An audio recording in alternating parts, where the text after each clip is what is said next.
The switch happens during a routine Jedi Council session, which is precisely the problem. If something impossible happens in the middle of a battlefield, everyone panics, shoots at it, and figures out the paperwork later. But when something impossible happens in the Jedi Council chamber, 12 people in high-backed chairs try to respond with spiritual restraint, meaning the room just gets incredibly weird, incredibly fast. Right before the shift, Mace Windu is sitting in his usual spot, listening to Ki-Adi-Mundi drone on about troop distribution in the Outer Rim. Yoda's eyes are half closed. Obi-Wan is paying strict attention, mostly because Obi-Wan believes in suffering with manners. Anakin is also there, which means he is technically listening while mentally drafting 6 different arguments he isn't legally allowed to have. Mace leans forward, about to deliver a calm, firm, and deeply unpleasant counterpoint to Anakin. Then he simply vanishes. There is no explosion, no flash of smoke, and absolutely no warning. 1 second, Master Windu is there. The next, Samuel L. Jackson is sitting in his place, drowning in layers of Jedi robes and staring at the council like every single person in the room has personally inconvenienced him. For about 3 seconds, nobody speaks. That is a rare feat in the Jedi Temple. The Jedi love silence, but this isn't a peaceful, meditative quiet. This is the heavy, awkward silence that happens when the universe does something profoundly stupid, and everyone is waiting to see who has to acknowledge it first. Yoda slowly opens one eye, calling out to Master Windu. Samuel looks down at the heavy fabric covering his chest, then checks his hands, and finally looks up at Yoda to demand where the hell he is, why he is dressed like a monk, and why that little green man is talking to him like he missed a staff meeting. Anakin's head slowly turns toward his master as he voices his suspicion that something has happened to Master Windu, prompting Obi-Wan to dryly reply that he had, indeed, gathered that much. Samuel stands up, moving exactly like a man who has suddenly woken up in the wrong franchise and already despises the customer service, ordering everybody to stay calm. True to their training, the Jedi Council remains completely, unbotheredly calm. This only makes him more irritated, and he snaps that he didn't mean that calm, pleading for somebody to say words that make sense and explain something. Ki-Adi-Mundi calmly folds his hands inside his sleeves, theorizing that this may be a rare, localized, force-related displacement. Samuel completely dismisses it, firing back that it isn't an explanation, it's just words in a robe. And right then and there, watching from the sidelines, Anakin Skywalker realizes something dangerous. This version of Mace Windu says exactly what he is thinking, and Anakin respects that for all the wrong reasons. Meanwhile, across the dimensions, Mace Windu wakes up in a luxury hotel room. There is no Jedi temple here. Worst of all, there isn't a single ripple in the Force familiar enough to trust. There is only a king-sized bed, a ringing smartphone, several expensive leather bags, and an itinerary on the nightstand with the name Samuel L. Jackson printed across the top. Mace does not scream. Mace Windu isn't built for panic. Instead, finding himself in an impossible situation, he immediately treats it as a hostile reconnaissance mission. He checks the perimeter of the room, secures the exits, and finally approaches the tiny, vibrating brick of glass making all the noise. He glares at it with open contempt before sliding the screen open to demand that the caller identify themselves. There is a long pause on the other end of the line before his agent confusedly asks if that is him. Mace refuses to play along, ordering her to state her name and identification. Melanie chalks it up to a weird bit to start the morning and introduces herself, but Mace presses further, demanding to know her rank in this hierarchy. When Melanie flatly states that she is his agent, Mace absorbs the information, processing it through a lens of military caution, and coldly replies that he has no agent. Melanie notes that he has had the same agent for decades, and asks if he even slept last night. But Mace ignores the question, demanding to know his current location. Hearing that he is in Atlanta, Mace asks what sector of the galaxy that is, causing another heavy pause to stretch over the cellular network. Melanie sighs and asks if he is doing method acting right now, but Mace firmly counters that he does not do bits. Melanie simply decides this is either exhaustion, extreme method acting, or Samuel L. Jackson being Samuel L. Jackson. 3 options that explain about 90% of all human behavior on Earth. A sharp knock echoes through the hotel room door. Mace glides over and opens it to find a young production assistant holding a cardboard tray of coffee and a thick clipboard, greeting him cheerfully and stating they need him down in wardrobe in 10 minutes. Mace stares down at the steaming paper cup, then into the eyes of the terrified assistant, demanding to know who commands this operation. The assistant nervously guesses the director, prompting Mace to command that he be taken to him immediately. The assistant nods smoothly, praising the intense energy, and leads the way. As Mace steps into the hallway, everyone smiles, nods, and greets him by name. Everyone knows him, and worse, everyone expects him to know them back. To a Jedi Master, this isn't comforting hospitality. It is damning evidence of a highly coordinated, deep-cover deception. Within 6 minutes, Mace has concluded that Earth is technologically inconsistent, politically undisciplined, and alarmingly casual with identity verification. Within 7 minutes, he absolutely hates it. Back at the Jedi Temple, the Council is desperately trying to manage the crisis before it leaks to the Senate. That baseline of damage control lasts less than a minute because Samuel refuses to sit down. He is pacing back and forth across the polished floor of the council chamber, and every Jedi in the room is experiencing a completely different flavor of existential panic. Yoda senses no dark side presence, only a massive knot of confusion. Obi-Wan senses a profound lack of decorum. Anakin senses a golden opportunity. And Samuel senses that absolutely nobody is telling him the truth. Yoda tries to intervene, urging him that he must calm his mind, but Samuel fires back that his mind is perfectly calm. It's his situation that is stupid. When Yoda serenely promises that answers may come through the Force, Samuel challenges him to ask the Force why he is stuck in a fishbowl room full of monks carrying laser swords. Obi-Wan politely clears his throat to correct him, noting that they are lightsabers, actually. Samuel snaps his gaze directly to him to ask if that correction helped anyone in this room, and when Obi-Wan admits it didn't particularly, Samuel barks at him to save it. Anakin looks utterly delighted. Usually when someone is being humiliated in the council chamber, it's him, so watching a stranger verbally dismantle the senior council members is the best morning he's had in years. As Samuel paces, he finally notices the heavy metallic cylinder clipped to Mace Windu's belt. The entire room holds its collective breath as his hand closes around it. Plo Koon speaks up, his voice tight with caution, to warn him that the weapon belongs to Master Windu. Samuel counters that since he is currently wearing Master Windu, it belongs to him. Nobody in the room likes the phrasing, but nobody moves to stop him either. Samuel unclips the hilt, holds it up to the light, and asks just how dangerous the thing is. Anakin opens his mouth to give a reckless answer, but Obi-Wan immediately cuts him off with a sharp glare, warning that it is extremely dangerous. Samuel finds the activation switch and presses it. With a violent hiss, the iconic violet blade snaps to life, casting a deep purple glow across his face. The entire atmosphere of the room shifts. Even Samuel stops talking. For one fleeting second, all the confusion and irritation melt away as he stares into the humming plasma blade. He looks at the weapon, then looks back up at the terrified council, admitting that he completely understands why this man walks around mad all the time now. Anakin bursts out laughing. He tries to smother it behind his hand, but he fails miserably. The real Mace Windu would have buried Anakin in a mountain of disciplinary paperwork for that, but Samuel just points the humming plasma blade directly at his face, calling him haircut and demanding to know what's so funny. Anakin quickly apologizes, calling him master, but Samuel shuts that down, snapping that he is not his damn master. Anakin chuckles, noting that is exactly what Master Windu would say.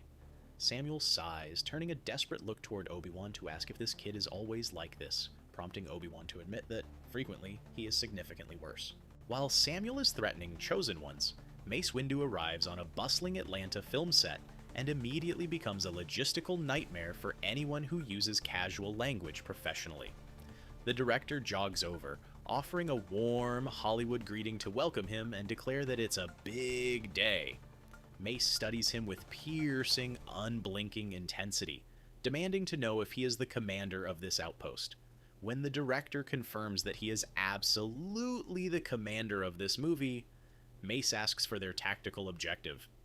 The director hesitantly suggests finishing the scene before lunch, But Mace shuts that down, countering that it is not a strategic objective, merely a deadline born of poor planning.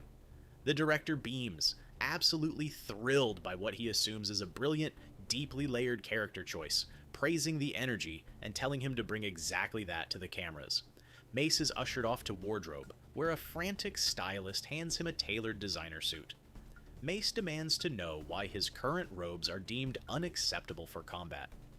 The stylist laughs nervously and explains that the character wears a suit, prompting Mace to ask if the textile blend provides any kinetic or energy shielding. When the stylist laughs again, Mace does not join in.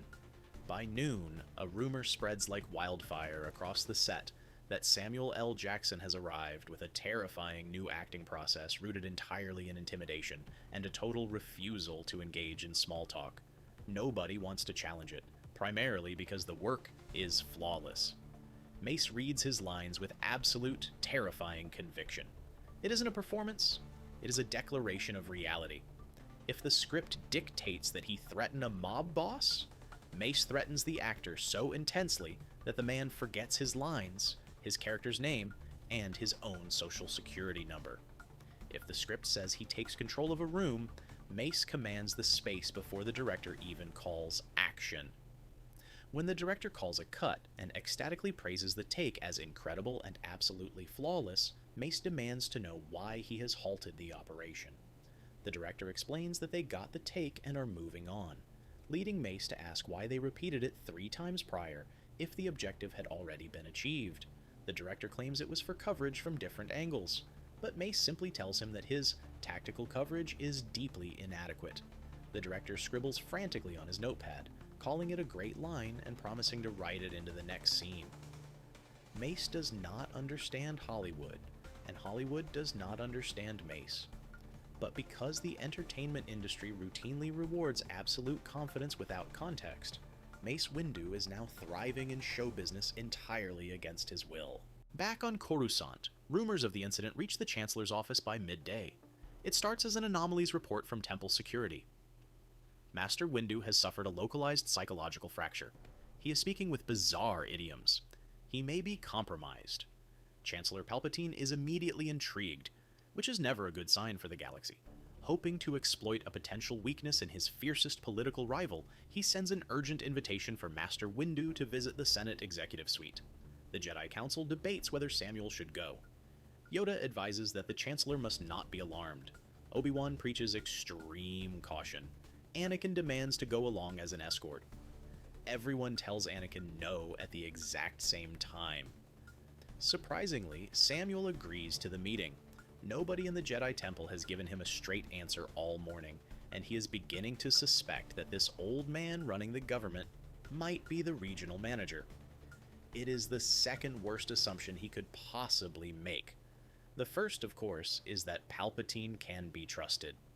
Samuel steps out of the private turbo lift and into the massive red-carpeted office. Palpatine rises from his desk, his face a perfectly sculpted mask of gentle, grandfatherly concern. Palpatine says, "Master Windu, I was deeply troubled to hear reports regarding your condition. The stresses of this war weigh heavily on even the strongest minds." Samuel doesn't sit. He just paces around the room, eyeing the polished statues, the massive viewports, and the sheer expanse of the suite. "You actually live in this giant place?" "I work here, Master Jedi." "That wasn't what I asked you. Do you sleep here?" Samuel says Palpatine's smile stiffens slightly, but he maintains his composure. He is a master politician. He is always in control. Or so he thinks and says, "The Jedi Order has been placed under tremendous strain. I only wish to offer my assistance to you and your council." Samuel annoyed, "Do you always talk like that?" Palpatine confused asks, "I beg your pardon." Samuel still annoyed, "That soft, slippery little sentence trap thing you're doing, do you talk like that to everybody, or am I special?" For the first time in over a decade, Sheev Palpatine doesn't immediately know which mask to wear. The man standing before him looks exactly like Mace Windu, and he commands the same suffocating physical presence. But he lacks Windu's rigid Jedi discipline. He has no institutional restraint, no reverence for the Chancellor's office, and an incredibly loud, highly functioning instinct for corporate nonsense. I assure you, Chancellor, my only motive is the preservation of the Republic. Samuel does not take the BS. No, see? You want to sound helpful. That's a totally different thing from actually being helpful. The comment lands like a brick. It isn't that Samuel has uncovered the grand plan.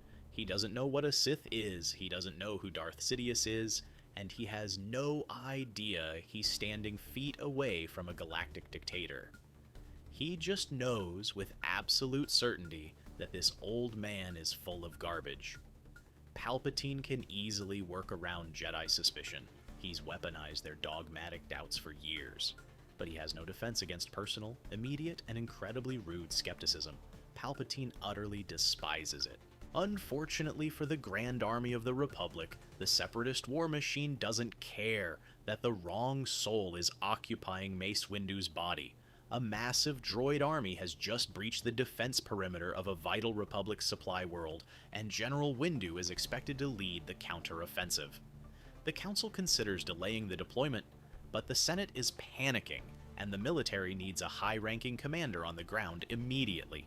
Standing over the tactical holotable, Samuel calls a timeout, demanding to know if these people are genuinely asking him to go out there and lead actual soldiers into battle. Obi-Wan impatiently counters that, technically, General Windu's legions are already deployed and simply awaiting his command. When Samuel fires back that he is, technically, an actor from California, Anakin points out that he still has Windu's body and his lightsaber. Samuel rubs his temples, calling it the single worst argument he has heard all day, which is saying something considering he woke up in outer space this morning. Yoda solemnly closes his eyes, murmuring that the Force will guide his hand, prompting Samuel to retort that if the Force wants him to fight, it needs to start putting its instructions in writing. Despite his protests, he is loaded onto a gunship anyway. When he lands at the forward operating base, the clone troopers of the 187th Legion instantly snap to attention. They have no reason to suspect anything is amiss. To them, this is the legendary General Windu.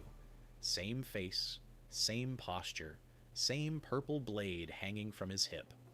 Clones have served alongside eccentric Jedi long enough to accept bizarre behavior without question. A clone commander steps forward, pointing a heavily armored finger at a digital map to report that the Separatists have heavily fortified the western ridge, pinning down their flank with artillery fire before asking for orders. Samuel looks at the map, which looks entirely like gibberish to him. Then he looks up at the real ridge, watching plumes of dirt explode into the sky. He looks back at the ranks of armored clones, recognizing the universal look of soldiers waiting for a leader to show confidence. Suddenly, a Separatist artillery shell impacts just 50 yards away, showering the command tent in debris. Samuel coughs through the dust, deciding right then and there that he absolutely hates battle droids. He tells the commander to listen up because the new plan is that they are not standing around in this dirt getting shot at by skinny silver trash cans. The clone commander blinks beneath his helmet, uttering a confused, "Sir?" But Samuel presses on, ordering them to move forward, keep their heads down, use cover, and dictates that anyone who has a bad feeling about this can go ahead and have it while they're walking. With a shout, the 187th Legion charges forward. Nobody in military command would call this sound galactic doctrine, but it works flawlessly because Samuel is piloting a body that has spent decades mastering physical violence. When the first squad of battle droids opens fire, Samuel panics and ignites the lightsaber. Instantly, Mace Windu's muscle memory takes the wheel. It isn't graceful, and it certainly isn't the elegant Form 7 Vapad, but it is brutally effective. Blaster bolts are deflected wildly back into the tree line, leaving Samuel's eyes to go wide as he realizes his hands are actually doing it, muttering that the weapon is incredibly helpful. When a B-1 battle droid steps out from behind a boulder, raising its blaster rifle to demand the Jedi drop his weapon and surrender, Samuel turns on the machine with pure, unadulterated fury. He informs the literal toaster that it picked a wildly dangerous day to have self-confidence. With a savage swing fueled entirely by Samuel's genuine terror, Mace's arm snaps forward and the violet blade cleaves the droid cleanly in half. For the next 10 minutes, Samuel survives the battlefield through a chaotic mix of borrowed Jedi reflexes and the most aggressively profane field communication the Grand Army of the Republic has ever recorded. He barks at the left flank to push forward, screams at the troopers to stop bunching up like a bunch of idiots, and single out a clone with a rocket launcher, ordering him to make that target he'll regret being involved in this war. The clones absolutely love it. They don't understand the sudden shift from stoic philosophy to drill sergeant intensity, but it pumps them up. The Separatists, however, are deeply disorganized. Deep in the rear, a tactical droid receives a frantic transmission from the front lines and demands an explanation for the delay, noting that General Windu's tactical patterns should be predictable. Over the static-laced comlink, a panicked battle droid explains that the general has adopted a new strategy where he systematically insults their manufacturing lineage right before cutting them into pieces. The tactical droid tightly responds that sarcasm is not tactically relevant, but the battle droid insists it feels highly relevant down on the ground just before the line cuts out into a harsh crackle hiss. By the time the sun begins to set, the Republic firmly holds the ridge. As the smoke clears, the surviving clones erupt into cheers. Samuel stands in the middle of the scorched earth, chest heaving, the purple lightsaber still humming in his white-knuckled grip. The commander approaches, saluting a brilliant victory and flawless execution. Samuel finally deactivates the blade, stares blankly at the smoking wreckage, and tells the commander to get him a glass of whiskey, a federal defense attorney, and to make sure whoever designed those metal bastards is fired immediately. The commander doesn't hesitate, snapping a quick, "Sir, yes sir," back on Earth. The real trouble begins during lunch, when a starstruck fan approaches his table at a restaurant, trembling with excitement, and asks if he could please sign a photo for his son. Mace takes the glossy photograph, which is a still from Pulp Fiction, featuring Samuel L. Jackson holding a chrome handgun. Mace studies the image with a critical eye before handing it back, flatly stating that the depiction is a deception and the individual is not him. The fan chuckles nervously, assuming this is a classic piece of meta-humor, and tells him how hilarious he is before asking if he could just write something cool on it. Mace takes a permanent marker, looks the fan dead in the eye, and writes, "Discipline matters," right across the photo. The fan loses his absolute mind with joy. By sunset, the image is trending worldwide on social media, with millions of users calling it the hardest, most profoundly philosophical autograph Samuel L. Jackson has ever delivered. Mace watches the notification counter tick upward on the smartphone, instantly loathing the internet without fully understanding what it is, which, ironically, is the healthiest possible reaction to it. When Samuel finally returns to the Jedi Temple from the front lines, he is exhausted, covered in droid oil, and carrying battlefield reports he has no intention of learning how to file. The senior council members are deeply troubled by his behavior, the returning clones are profoundly impressed, and Anakin Skywalker is completely fascinated. This shift quickly turns into a massive structural problem for Chancellor Palpatine. Under normal circumstances, Mace Windu openly disapproved of Anakin, a cold reality Anakin knew exactly how to resent. It kept Anakin isolated and angry, driving him straight into Palpatine's waiting arms. But Samuel doesn't disapprove of Anakin through the lens of ancient Jedi dogma. He doesn't see him as a grand prophecy, a living weapon, a council liability, or the future of a religious order. Samuel just sees a 20-something kid with way too much power, an obvious anger management problem, and absolutely no ability to hide his emotions. Following a debriefing session, Samuel corners Anakin in a secluded temple hallway after watching the young Jedi snap aggressively at a clone logistics officer.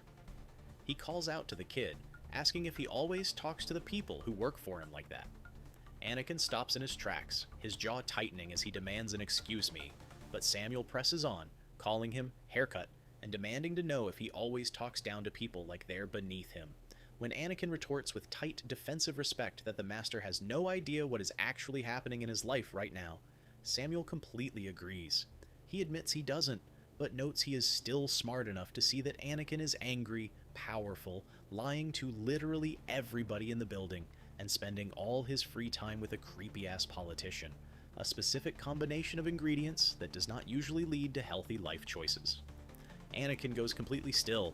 The words hit him like a physical blow, primarily because they are terrifyingly accurate for someone who is supposed to be suffering from an identity crisis. He defensively growls that the Master doesn't know anything about him, but Samuel fires right back, stating he knows Anakin has guilt written all over his face. and he knows nobody else in the giant marble building has the guts to tell him to pull himself together. The blunt lecture cuts far deeper than any formal council reprimand ever could. Samuel isn't wrapping the lesson in vague spiritual philosophy. He isn't lecturing him about releasing attachments or meditating on the cosmic balance. He is pointing directly at the raging house fire that everyone else keeps discussing in polite metaphors. Anakin opens his mouth to storm off in a classic fit of rage, but Samuel steps directly into his path to add one more thing, warning him to stop telling his secrets to the old man up in the big red office. Anakin fiercely defends the Chancellor as a personal friend who actually listens to him, but Samuel shuts that down immediately, warning the kid that the man is nobody's friend. He is a textbook predator who collects other people's weaknesses, and it's time to wake up. Anakin is left standing alone in the corridor, furious but utterly silent. That silence is a historic first for him. Later that evening, deep within the dark side of the Force, Palpatine feels a subtle, unscripted shift in his apprentice's resolve, a tiny, irritating fracture in his grand design that he didn't schedule. Unable to shake the feeling that his grip on Skywalker is slipping, Palpatine invites Samuel back to his office, pivoting to a much more insidious rhetorical strategy.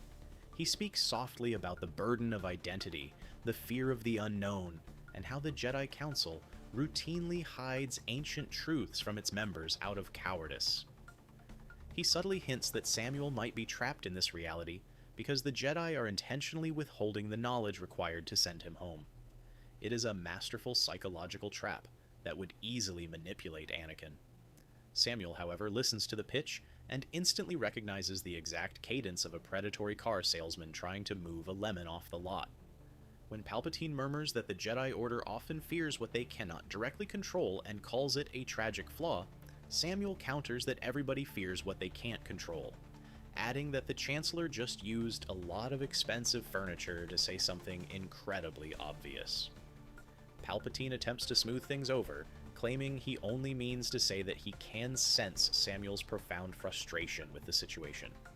Samuel scoffs at the notion, pointing out that he is stuck inside another man's body, fighting a war he didn't sign up for and surrounded by people who speak in riddles, meaning that sensing his frustration isn't a superpower, it's just basic observation. Palpatine's eyes narrow, his polite smile faltering for a fraction of a second as the ancient Sith Lord briefly shows through the seams. Samuel catches it instantly. He doesn't know what a Sith is, but he knows exactly what a con man looks like when his cover gets blown. Palpatine icily warns him that he would do well to remember his place, and that caution is advised. Instead of backing down, Samuel leans across the massive desk, landing squarely in Palpatine's personal space to utter a quiet, recognizing whisper that there he is. A stunned Palpatine begs his pardon, but Samuel points directly to that little ugly flash in his eyes, calling it the first completely honest thing the Chancellor's face has done since he walked into the room. The meeting ends abruptly after that.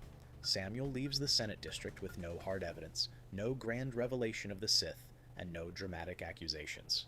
He just leaves with a profound gut feeling and an immediate desire to tell absolutely everyone with an ear that the head of the galactic government is shady as hell. And for the first time in millennia, the Jedi Temple actually listens to a blunt warning before it turns into a funeral. Meanwhile, on Earth, Mace Windu finally locates a thread of familiarity. It happens during a grueling night shoot on a deserted soundstage. The crew is exhausted, the lighting rigs are buzzing, and the director is demanding a fifth take of a dialogue-heavy scene. Mace is standing beneath the hot studio lights, delivering lines from a script he considers tactically worthless when a sudden wave of nausea hits him. He feels a pull. It is faint, distorted, and deeply buried beneath the white noise of Earth, but it is undeniable. The Force doesn't flow naturally on this world. It feels muffled and distant, like trying to breathe underwater. But this specific disturbance cuts straight through the static. It is the exact same metaphysical wound that brought him here. Mace stops speaking mid-sentence, causing the actor sharing the scene to freeze in confusion and ask if he is okay, or if he forgot the line. Mace slowly raises a single hand, his voice dropping to a commanding whisper to order silence. The entire set falls into a dead, terrified quiet. Nobody planned to obey, but the sheer authority radiating from his posture leaves no room for debate.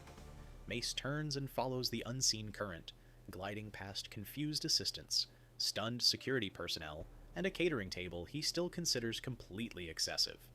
His frantic agent catches up to him at the exit, pleading with him to wait and noting they have 2 more setups tonight. When Mace flatly responds that he is returning to his post, his agent tries to play along, offering her support for a mental health day while asking which post or house they are heading to.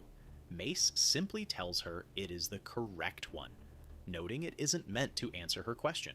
He marches into a massive, abandoned storage soundstage at the edge of the studio lot. There, in the center of the empty darkness, the air begins to bend and shimmer around an invisible point of pressure. Mace closes his eyes, reaching out with everything his spirit has left, and for the first time in days, the distant spires of the Jedi Temple flash across his mind as he whispers into the void for Master Yoda, declaring that he is here.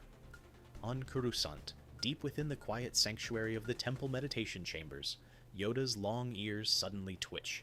His eyes snap open, reflecting a sudden surge in the cosmic force as he announces that he has found him, and the doorway is open.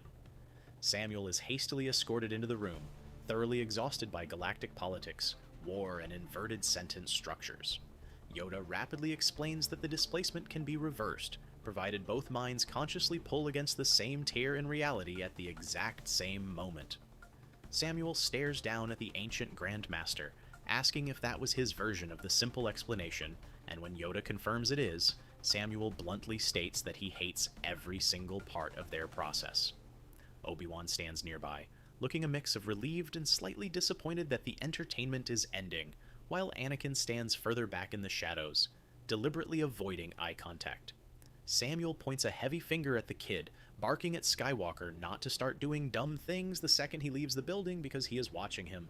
Anakin replies that it is remarkably unspecific advice, but Samuel fires back that the kid knows exactly what the hell he means. Anakin shifts uncomfortably, looking away, realizing with a sinking feeling that he actually does know. Samuel turns back to Yoda, giving him a final parting glare and telling him to stop forcing these kids to solve emotional Rubik's Cubes while their entire government is actively on fire. As Yoda blinks and processes the critique, murmuring that he will consider the advice, Obi-Wan notes that it might be the most direct performance review anyone has ever given the Grand Master. Samuel shrugs it off, stating that somebody had to break the ice around here, before gesturing aggressively out the viewport toward the Senate district. He urges them to seriously get a task force together and audit the Chancellor, warning them that while he doesn't know the ultimate goal, the man is running a massive scam on all of them. The entire room falls dead silent. Coming from Mace Windu's physical face, a declaration like that carries a terrifying weight, entirely stripped of political maneuvering or council friction. Yoda's expression hardens, Obi-Wan's arms drop to his sides, and Anakin remains completely silent. Samuel looks around at them, a slow look of realization dawning on his face as he pieced together the quiet room, realizing aloud that they all already knew the man was a creep. When nobody answers him, he mutters that the revelation is incredibly discouraging. Suddenly, the fracture snaps open with a violent, localized shift in atmospheric pressure rather than a flashy Hollywood explosion. As reality twists on its axis, Samuel grabs the edges of Mace's traditional hover chair to steady himself, swearing to God that if he wakes up in another dress, he is suing this entire dimension. Then, with a sharp pop, he vanishes. Samuel snaps awake on Earth, gasping for air on the concrete floor of the abandoned Atlanta soundstage. He is back in his own body, wearing his own clothes.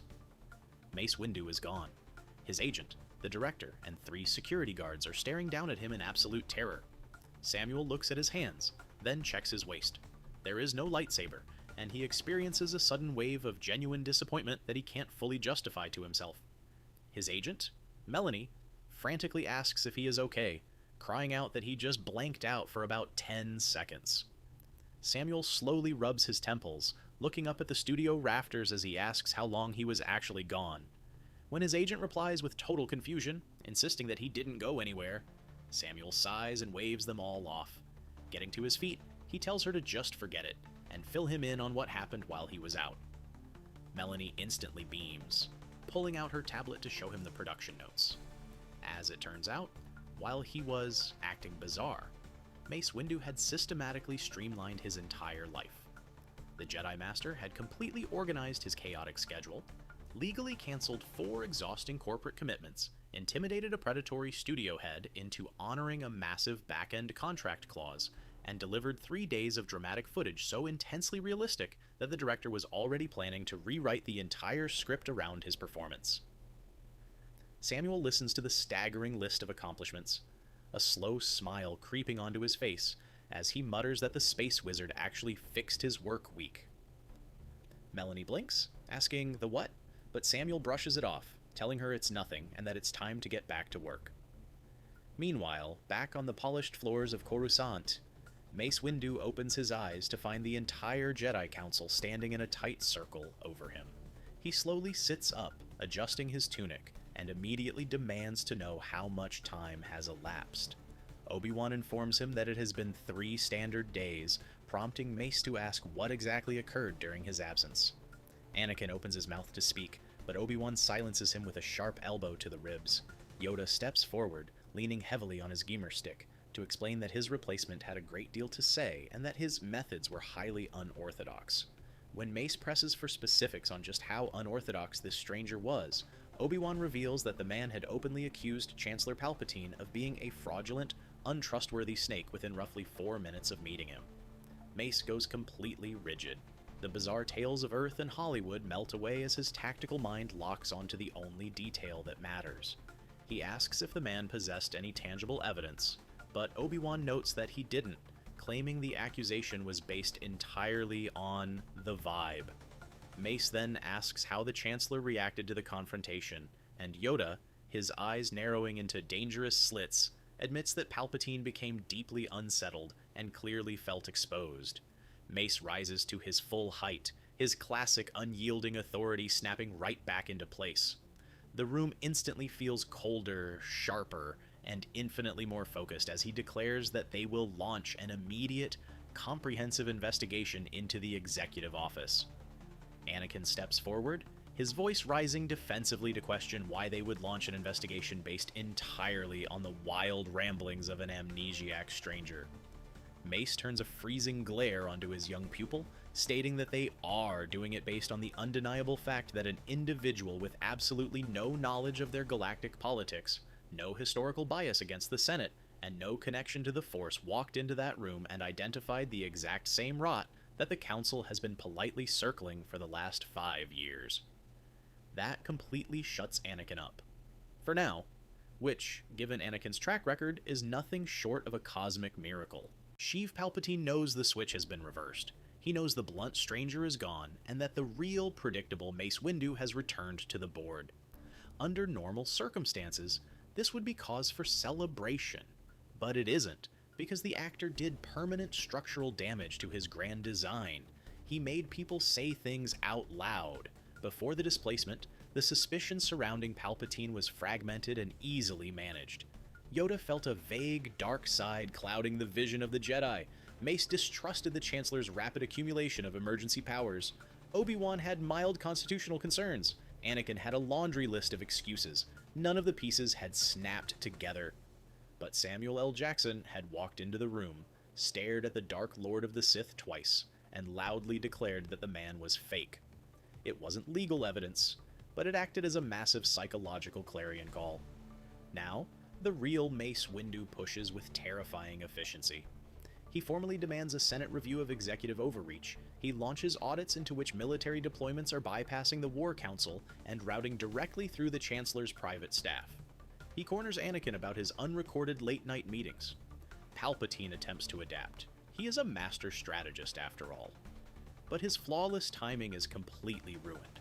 He can no longer manipulate Anakin with easy comfort because Samuel's parting words are permanently lodged in Anakin's brain like a splinter, reminding him that the Chancellor is a textbook predator who collects other people's weaknesses. Anakin absolutely despises that sentence. He hates it because it sounds like an insult to his intelligence, but he hates it even more because every time he sits across from Palpatine, he watches the old man do exactly that. Palpatine tries to soothe his frustrated apprentice during their next meeting, using his signature gentle tone to suggest that the Jedi Council is simply using this bizarre interdimensional event to stage a political coup against the Senate, driven entirely by fear. Anakin hesitates, murmuring that perhaps he just doesn't know anymore. When Palpatine notes that he sounds remarkably uncertain, calling him his boy, Anakin sighs and admits that he is completely uncertain for the first time in his life. Palpatine offers a soft, reassuring smile that doesn't quite reach his eyes, icily warning him that uncertainty can be a fatal flaw for a warrior. Anakin stares at him for a long, heavy beat, processing the underlying threat hidden in the advice, before quietly countering that absolute certainty can be just as fatal. It isn't a grand declaration of cinematic rebellion, but it is a massive crack in his conditioning, and every single recalculation costs Palpatine precious time.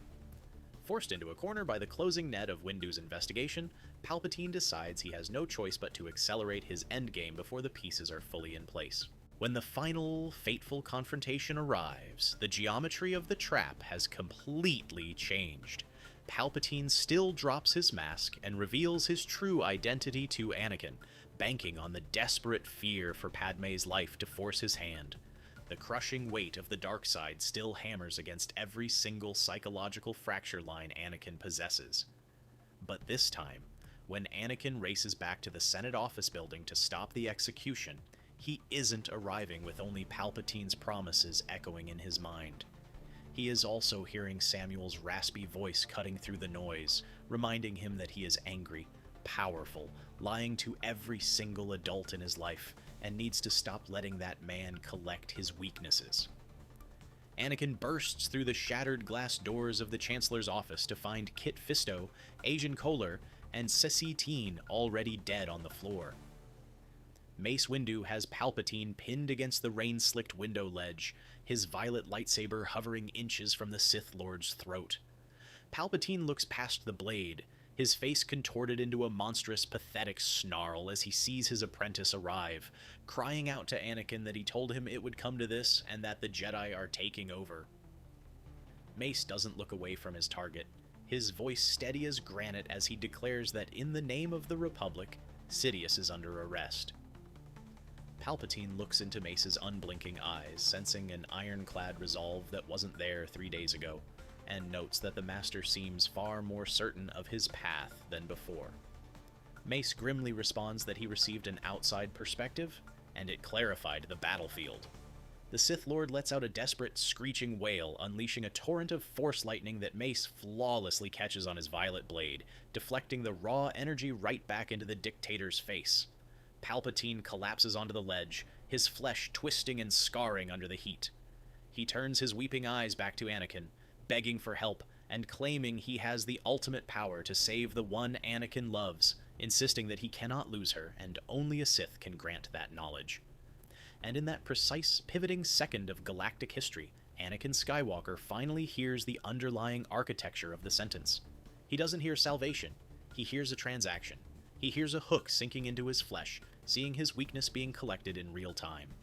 Mace raises his weapon for the final strike, stating that the Chancellor is far too dangerous to be left alive because his control over the Senate ensures his survival. Anakin steps forward, his hand hovering over his lightsaber hilt as tears stream down his face, pleading with the Master that he needs him to live. Mace Windu finally turns his gaze to Anakin, his expression softening into something resembling genuine empathy as he tells Skywalker no. The Chancellor just needs him to believe that, ordering him to stand down. The realization hits Anakin like a physical shockwave. Palpatine senses the sudden collapse of his leverage and reaches out with a final, desperate surge of raw, dark side malice, unleashing everything he has left to force the boy's hand, but the timing is ruined. Anakin hesitates for one single, beautiful second too long, caught in the memory of a stranger's blunt advice. That 1 second changes everything. Mace Windu strikes. Sheev Palpatine does not become the Emperor of the Galaxy that rainy evening. That doesn't mean the galaxy instantly becomes a peaceful utopia. The Republic is still deeply fractured by years of systemic corruption. The Clone Wars are still raging across 100 different sectors, and the Jedi Order still faces a mountain of institutional failures they spent centuries pretending were simple spiritual mysteries. But the Grand Sith plan breaks entirely in that office. It doesn't happen because Samuel L. Jackson understood the deeper mysteries of the Force, and it doesn't happen because he mastered the lightsaber. He simply walked into a broken galaxy, met the most suspicious politician in existence, and completely refused to be polite about what everyone else had learned to tolerate. He ruined the perfect timing, and in a Sith plan entirely dependent on flawless execution. A 1-second delay is fatal. Mace Windu never fully explains the details of Earth to the High Council. His official mission report remains remarkably brief, noting that the realm lacks a unified galactic government, its technology is highly inconsistent, its entertainment sector grants alarming executive authority to individuals with absolutely no military function, and their caffeinated beverages are dangerously ubiquitous. During their final debrief, Yoda looks up from his meditation cushion to ask if the experience was valuable, and if Mace learned anything useful from the displacement. Mace thinks about it for a quiet moment, adjusting his robes, before confirming that he did. The entire council waits in rapt attention for a profound, world-altering Jedi insight, only for Mace to state flatly that asking direct questions saves an immense amount of time. Obi-Wan looks over at Anakin, who quietly looks down at the floor, while Yoda nods his head slowly, deeply offended by how profoundly correct that advice actually is. Somewhere across the dimensional fabric, back on Earth, Samuel L. Jackson walks back onto his film set. He still doesn't have a lightsaber, a fact he brings up loudly to his director at least 4 times before lunch. His talent agent, Melanie, jogs up to his trailer holding a fresh contract and a stack of new scripts, ecstatically telling him that whatever he did during his little mental health break completely saved the movie, and that the producers are calling it a creative triumph.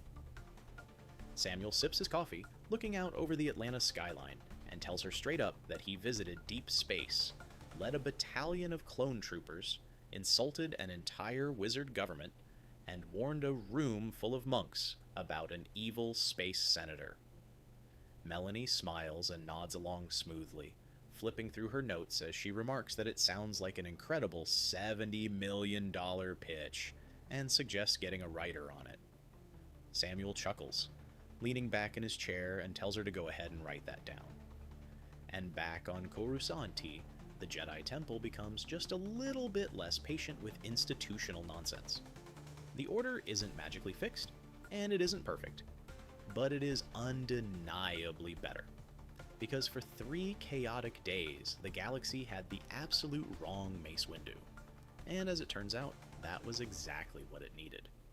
This has been Canon Chaos.